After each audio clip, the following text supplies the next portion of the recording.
So ನಿಮಗೆಲ್ಲ ಗೊತ್ತಿರುತ್ತೆ ಈ ಆನೆ ಯಾವುದು, ಸೊ ಎಲ್ಲಿಂದ ಯಾವ ದೇವಸ್ಥಾನದಲ್ಲಿದೆ ಅಂತೇಳಿ ಅಲ್ವಾ. ಸೊ ಈ ಆನೆ ಬಂದು ಕಾಡಾನೆ. ಇದು ಹಿಮವದ್ ಗೋಪಾಲ ಸ್ವಾಮಿ ಬೆಟ್ಟದಲ್ಲಿ ತುಂಬ ವರ್ಷದಿಂದ ಇರುವಂಥ ಆನೆ. ಈ ಒಂದು ಒಂಟಿ ಸಲಗೇನೆ ನೋಡಿ. ಸೊ ಯಾರು ಏನು ತೊಂದರೆ ಕೊಟ್ಟಿರೋಂಥ ಆನೆ, ಅಷ್ಟು ಒಳ್ಳೆ ಗಜರಾಜ. ಪಾಪ ಇವನಿಗೆ ಈ ದೇವಸ್ಥಾನಕ್ಕೆ ಬರೆದಿರೋ ಅಂತಲೇ ನಿರ್ಬಂಧ ಇರ್ಬಿಟ್ಟಿದ್ದಾರೆ. ಸೊ ಏನಕ್ಕೆ ನಿರ್ಬಂಧ ಅಂತಂದರೆ, ಇರ್ತಾರಲ್ವ ಪ್ರಾಣಿ ಪ್ರೇಮಿಗಳು, ಸೊ ಹೋಗ್ತಾರೆ ಅಲ್ಲಿಂದ ನಿಂತ್ಕೊಂಡು ವೀಡಿಯೋ ಮಾಡ್ತಾರೆ. ವೀಡಿಯೋ ಮಾಡಿಬಿಟ್ಟು ಸೋಷಿಯಲ್ ಮೀಡಿಯಾದಲ್ಲಿ ಹಾಕ್ತಾರೆ, ಈ ಆನೆ ನಮ್ಮ ಮೇಲೆ ಅಟ್ಯಾಕ್ ಮಾಡ್ತು ಅದು ಇದು ಅಂತೇಳಿ. ಈಗ ದೇವಸ್ಥಾನ ಸುತ್ತ ಸೋಲಾರ್ ಬೇಲಿ ಹಾಕಿ ಈ ಆನೆ ಪಾಪ ಏನೋ ಬಂದು ದೇವಸ್ಥಾನಕ್ಕೆ ಬಂದು ಅಲ್ಲಿ ಕೊಡುವಂಥ ಪೂಜಾರಿ ಬಾಳೆಹಣ್ಣು, ಕಾಯಿ, ತೆಂಗಿನಕಾಯಿ, ಸೊ ಇಂಥ ಹಣ್ಣು ಹಂಪಲು ಏನು ಕೆ ಜಿ ಗಟ್ಟಲೆ ಕೊಡ್ತಾಯಿದ್ರಾ. ಸೊ ಎಲ್ಲೋ ಒಂದು ಸ್ವಲ್ಪ ಬಾಳೆಹಣ್ಣು ಅದು ಇದು ಅಂತ ಕೊಟ್ಟು ಪಾಪ ಆನೆನ ಕಳಿಸ್ತಾಯಿದ್ರು. ಓಕೆ, ಅದನ್ನ ನೋಡ್ಬಿಟ್ಟು ಯಾರೋ ಹೊಟ್ಟೆ ಕಿಚ್ಚಿರು ಅಂತಲೇ ಹೇಳಬೇಕು. ಅರಣ್ಯ ಇಲಾಖೆ ಕಂಪ್ಲೇಂಟ್ ಮಾಡಿ ಇವಾಗ ಸೋಲಾರ್ ಬೇಲಿ ಹಾಕಿ ಆನೆ ಪಾಪ ಹೊರಗಡೆ ನಿಂತ್ಕೊಂಡು ಒಂದು ಮುಖಾರ ಒದ್ದೆ ಥರ ನಿಂತ್ಕೊಂಡಿದೆ ನೋಡಿ. ಆ ವಿಡಿಯೋದಲ್ಲಿ ಎಷ್ಟು ಬೇಜಾರಾಗುತ್ತೆ ನೋಡಿದ್ರೆ ಅಂತೇಳಿ. ಸೊ ಪಾಪ ಎಷ್ಟು ವರ್ಷದಿಂದ ಬರ್ತಾಯಿತ್ತು. ಯಾರಿಗಾದ್ರೂ ತೊಂದರೆ ಕೊಟ್ಟು ನನಗೆ ಹೇಳಿಯಪ್ಪ, ವಿಡಿಯೋದಲ್ಲಿ ಕಮೆಂಟ್ ಮಾಡಿ. ಈ ಆನೆ ನನಗೆ ತೊಂದರೆ ಕೊಟ್ಟಿತ್ತು, ನಾನು ಹೋದಾಗ ನನ್ನ ಬೆನ್ನಟ್ಟಿತ್ತು, ಬಂತು, ನನ್ನ ಮೇಲೆ ಎಗುರುತ್ತು ಅಂತ ಒಂದು ಇನ್ಸಿಡೆಂಟ್ ಇದ್ದರೆ ದಯವಿಟ್ಟು ಕಮೆಂಟ್ ಮಾಡಿ ವಿಡಿಯೋ ನೋಡ್ತಾ ಇದ್ದಾರೆ. ಸೊ ನನಗೆ ಪರ್ಸ್ನಲಿ ತುಂಬ ಬೇಜಾರಾಯಿತು. ಏನಕ್ಕಂದರೆ ಈ ವಿಡಿಯೋ ಪಾಪ ನೋಡಿ, ಆನೆ ಇಷ್ಟು ವರ್ಷ ಆರಾಮಾಗಿ ಹೋಗ್ತಿರೋಂಥ ಆನೆ ಇವಾಗ ಸಡನ್ನಾಗಿ ಸುತ್ತಮುತ್ತ ಸೋಲಾರ್ ಬೇಲಿ ಹಾಕಿದಾಗ ಅದಕ್ಕೊಂಥರ ಬೇಜಾರಲ್ವ. ನಾನಿದ್ದಂಥ ಜಾಗದಲ್ಲಿ ನನಗೆ ಒಂಥರ ಬೇಲಿ ಹಾಕಿದಾಗ ಒಂಥರ, ಸೊ ಪ್ರಾಣಿಗಳಾಗಿರ್ಬೋದು ಮನುಷ್ಯರಾಗಿರ್ಬೋದು ಎಲ್ಲರಿಗೂ ಬೇಜಾರಲ್ವ. ಅದೇ ರೀತಿ ಪಾಪ ಈ ಆನೆಗೂ ತುಂಬ, ನನ್ನ ಪ್ರಕಾರ ತುಂಬಾ ಒಂಥರ ಇದೊಂದು ಬೇಜಾರು ವಿಷಯ. ಪಾಪ ಕಾಡು ಪ್ರಾಣಿಗಳು, ಕೆಲವು ಕಾಡು ಪ್ರಾಣಿಗಳು ಮಾತ್ರ ಊರ ಕಡೆ ಬರೋದು. ಎಲ್ಲ ಪ್ರಾಣಿಗಳು, ಎಲ್ಲ ಕಾಡು ಪ್ರಾಣಿಗಳು ಊರಿನ ಕಡೆ ಬಂದರೆ ಕತೆ ಬೇರೆನೇ ಹೋಗುತ್ತೆ.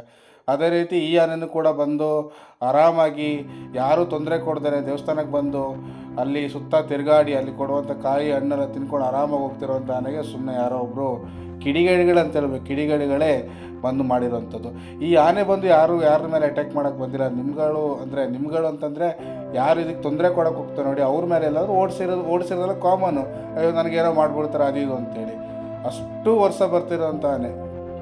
ಸೊ ನಿಮಗೆ ಸುಮಾರು ಜನಕ್ಕೆ ಗೊತ್ತಿರ್ಬೋದು, ಕೇರಳದಲ್ಲಿ ಒಂದು ಮೊಸಳೆ, ಅದರ ದೇವಸ್ಥಾನದ ಒಂದು ಮೊಸಳೆ ಪೂಜಾರಿ ಕೊಡುವಂಥ ಪ್ರಸಾದ ತಿನ್ಕೊಂಡು ಎಷ್ಟೋ ವರ್ಷ ಕೆರಲಿತ್ತು.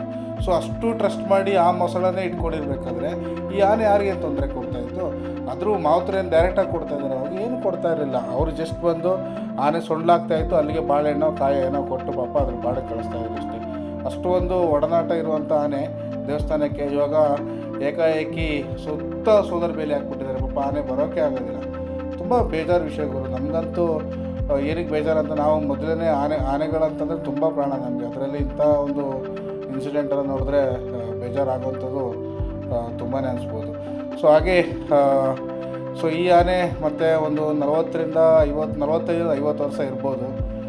ತುಂಬ ಚೆನ್ನಾಗಿರೋದಂಥ ಆನೆ. ಸುತ್ತಮುತ್ತ ಅಲ್ಲೇ ಇರೋದು, ದೂರ ಎಲ್ಲೂ ಹೋಗಲ್ಲ, ಅಲ್ಲೇ ಇರುತ್ತೆ, ಬೆಟ್ಟ ಸುತ್ತಮುತ್ತನೇ ಇರುತ್ತೆ, ಆಯಿತಾ. ಸೊ ಆದರೂ ನಾನು ಕಾಡು ಪ್ರಾಣಿಗಳೇ, ತೊಂದರೆ ಕೊಡೋಕ್ಕೆ ಹೋಗಬೇಡಿ. ಸೊ ತೊಂದರೆ ಕೊಡೋಕ್ಕೆ ಹೋದರೆ ನಮಗೆ ಒಂದು ಆಪತ್ತು ಅಂತ ಹೇಳ್ಬೋದು. ಹಾಗೆ ನಿಮಗೂ ಕೂಡ ಬೇಜಾರಾಗಿರುತ್ತೆ ಅನ್ಕೋತೀನಿ. ನಾನೊಂದು ರೀಲ್ಸ್ ಕೂಡ ಪೋಸ್ಟ್ ಮಾಡಿದ್ದೆ, ಆನೆಗೆ ಒಂಥರ ಬೇಜಾರದು ಇದು ಮೂಮೆಂಟು ಒಳಗೆ ಬಿಡ್ತಾಯಿಲ್ಲ ಏನಿತ್ತು ಅಂತೇಳಿ. ಸೊ ಇವಾಗೇನು ಮಾಡೋಕ್ಕಾಗಲ್ಲ. ಸೊ ಸರ್ಕಾರದವರು ಯಾಕೆ ರೂಲ್ಸ್ ಮಾಡ್ತಾರೆ ಅಂದರೆ, ಜನರ ಒಂದು ಸೇಫ್ಟಿ ನೋಡಲೇಬೇಕಾಗುತ್ತೆ. ಭಕ್ತಾದಿಗಳು ತುಂಬ ಜನ ಹೋಗ್ತಾರಿಂದ ಸೇಫ್ಟಿ ನೋಡಲೇಬೇಕಾಗುತ್ತೆ. ಇಲ್ಲಿ ಯಾರಿಗೂ ಬ್ಲೇಮ್ ಮಾಡೋಕ್ಕಾಗಲ್ಲ. ಬ್ಲೇಮ್ ಮಾಡಬೇಕಾಗಿರೋರು ಯಾರು ಈ ಹೊಟ್ಟೆ ಕಿಚ್ಚು ಮನುಷ್ಯರು ಇರ್ತಾರೆ ನೋಡಿ, ಸುಮ್ಮನೆ ಕಾಡು ಪ್ರಾಣಿಗಳನ್ನ ರುಚಿಗಳಿಸ್ತಾರೆ ನೋಡಿ, ಅವ್ರ ಮೇಲೆ ಕಂಪ್ಲೇಂಟ್ ಮಾಡಬೇಕಷ್ಟೇ. ಇನ್ನಾದರೂ ಕಾಡು ಪ್ರಾಣಿಗಳನ್ನ ಅವ್ರ ಪಾಡಿಗೆ ಬದುಕಕ್ಕೆ ಬಿಡಿ ಅನ್ನೋಂಥ ವೀಡಿಯೋನ ಎಂಡ್ ಮಾಡ್ತಾಯಿದ್ದೀನಿ. ದಯವಿಟ್ಟು ಕಮೆಂಟ್ ಮಾಡಿ. ಸೊ ಕೊನೆಯದೊಂದು ವೀಡಿಯೋ ಹಾಕಿದ್ದು ನೋಡಿ, ಇಂಥ ಆನೆಗಳೆಲ್ಲ ಊರಿಗೆ ಬಂದ್ಬಿಟ್ಟು ತೊಂದರೆ ಕೊಡುವಂಥ ಆನೆಗಳು. ಸೊ ಇದ್ರ ಮೇಲೆ ಬೇಕಾದರೆ ಏನಾದ್ರು ಒಂದು ಕ್ರಮ ತಗೊಳ್ಳೋಕ್ಕೆ ಸರ್ಕಾರಕ್ಕೆ ಅರಣ್ಯ ಅಧಿಕಾರಿಗಳು ತಿಳಿಸಿ. ಆದರೆ ಇಂಥ ಪಾಪದ ಆನೆಗಳಿಗೆಲ್ಲ ಯಾವುದೇ ರೀತಿಯ ಕಂಪ್ಲೇಂಟೆಲ್ಲ ಕೊಟ್ಟು ಪರ್ಮನೆಂಟ್ ನಿರ್ಬಂಧ ಇರೋಕ್ಕೆ ಹೇಳ್ಬೇಡಿ. ಕಾಡಲ್ಲಿ ಹೇಳ್ತಿರೋದು, ಟೆಂಪಲ್ ಬಂದು ಊರಲ್ಲಿರೋದಲ್ಲ, ಅದು ಕಾಡು ಬೆಟ್ಟದಲ್ಲಿ ಇರುವಂಥ ಕಾಡದು, ಅದ್ರ ಪ್ರದೇಶ, ಆನೆದ ಪ್ರದೇಶ ಅದು ಅಲ್ವಾ. Thank you. ತುಂಬ ಒಂಥರ ಬೇಜಾರು ವಿಷಯ. ಹೀಗೆ ನನ್ನ ಚಾನಲ್ ಫಾಲೋ ಮಾಡಿ ಅಂತ ವೀಡಿಯೋ ಮುಗಿಸ್ತಾ ಇದ್ದೀನಿ.